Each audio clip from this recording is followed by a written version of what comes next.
BJP-run states already have a better model of food security bill and act actually. We have Chhattisgarh model to be followed, and I think if and that is where the Congress has run away from the discussion, because they would not have been able to meet it logically.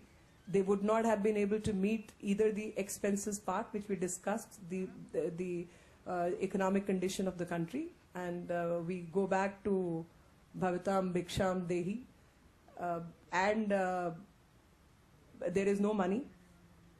The second aspect, a PDS system which has existed in this country ever since, has actually become a scam of sorts, which is functioning perfectly in states like Chhattisgarh, Madhya Pradesh, Gujarat. So we are following our own models of food security, and which are far established and in fact approved models by the Supreme Court. And this is the very government which 2 years ago, when was told by the Supreme Court to start distributing grains, refused to distribute grains and chose to sell it to the breweries, is very concerned today about the food security. And why should country after such a long time need food security where there is no grain security or security of the farmers?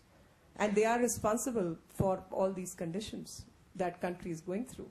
For poverty, for dearth of food, for suicide of farmers, price rise, making everybody's life miserable.